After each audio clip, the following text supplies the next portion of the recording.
ವೀಕ್ಷಕರೇ, ಅಯೋಧ್ಯೆಯಲ್ಲಿ ರಾಮಲಲ್ಲಾ ಮೂರ್ತಿ ಪ್ರತಿಷ್ಠಾಪನೆಯಾಗಿ ಇವತ್ತಿಗೆ 1 ವರ್ಷ. ಈ ಸುಸಂದರ್ಭದಲ್ಲಿ ನಮ್ಮ ಜೊತೆಲಿದ್ದಾರೆ ಶ್ರೀ ರಾಮಲಲ್ಲಾ ಮೂರ್ತಿಯ ಶಿಲ್ಪಿ, ಜೊತೆಗೆ ಕರ್ನಾಟಕದ ಹೆಮ್ಮೆ ಶ್ರೀ ಅರುಣ್ ಯೋಗಿರಾಜ್ ಅವರು.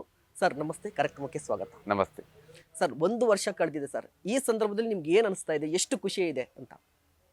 ಸಮಯ ಹೇಗೆ ಕಳೀತು ಅಂತಲೇ ಗೊತ್ತಾಗಲಿಲ್ಲ.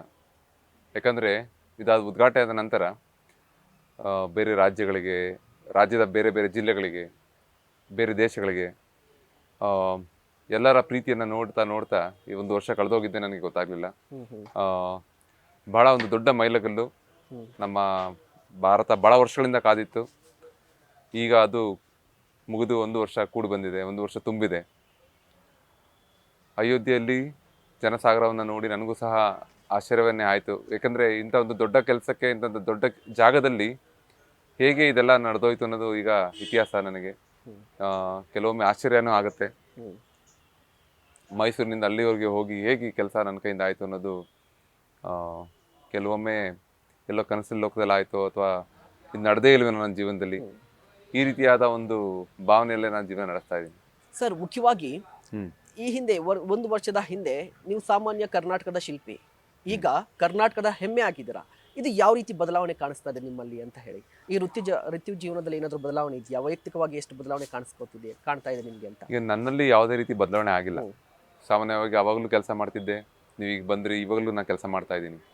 ಆದರೆ ಈ ಜನರ ಪ್ರೀತಿ, ಒಂದು ರೆಕಗ್ನಿಷನ್, ಜೊತೆಗೆ ಶಿಲ್ಪಿಗೆ ಈ ರೀತಿಯೂ ಒಂದು ಗೌರವ ಪ್ರೀತಿ ಸಿಗುತ್ತಾ ಅನ್ನೋ ವಿಷಯದಲ್ಲಿ ನನಗೆ ಒಂದು ದೊಡ್ಡ ಬದಲಾವಣೆ ಕಾಣ್ತಾ ಇದ್ದೀನಿ. ಈ ಒಂದು ಏನಂತೀವಿ, ಈ ರೀತಿಯ ಜನಪ್ರಿಯತೆ, ಅದು ವರ್ಡ್ ನನಗೆ ಬೇಕಾಗಿತ್ತು.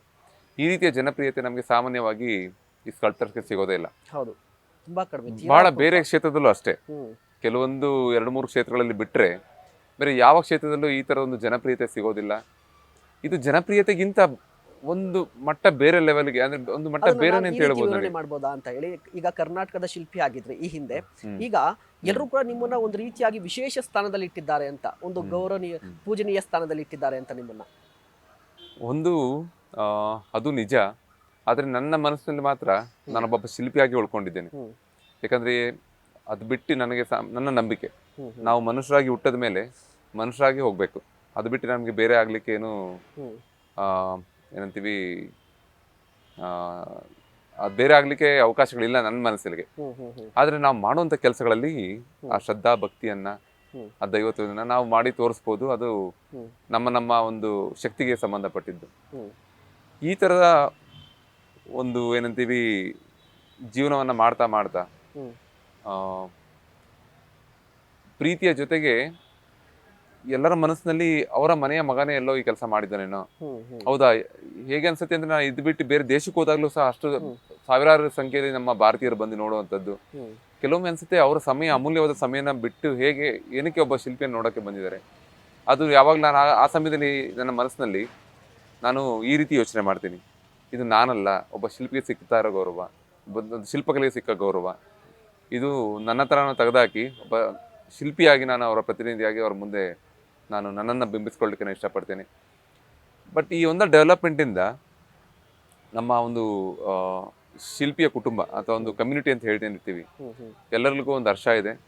ಯಾಕಂದರೆ ಒಬ್ಬ ಶಿಲ್ಪ ಕಲಾವಿದನಿಗೂ ಈ ರೀತಿಯಾದ ಒಂದು ಗೌರವ ಸ್ಥಾನಮಾನಗಳು ಸಮಾಜದಲ್ಲಿ ಸಿಗುತ್ತೆ, ಜನಪ್ರಿಯತೆ ಸಿಗುತ್ತೆ.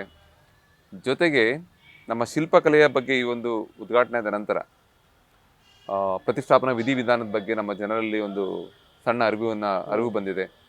ಆಮೇಲೆ ಕಣ್ಣಿನ ಅಂದರೆ ನೇತ್ರೋನ್ಮಿಲನದ ಬಗ್ಗೆ ಒಂದು ಅರಿವು ಬಂದಿದೆ. ನಮ್ಮ ಪೂರ್ವಜರು ಏನು ಮಾಡಿದ್ರು, ಏನು ಮಾಡ್ತಿದ್ರು, ಅದನ್ನು ಫಾಲೋ ಮಾಡ್ತಿದ್ರು, ಅದನ್ನೆಲ್ಲ ಒಂದು ಸಣ್ಣದಾಗಿ ಮಕ್ಕಳಿಂದ ಹಿಡಿದು ಹಿರಿಯರಿಗೆ ಎಲ್ಲರಿಗೂ ಆಗಿದೆ ಅಂತ ಹೇಳಿ.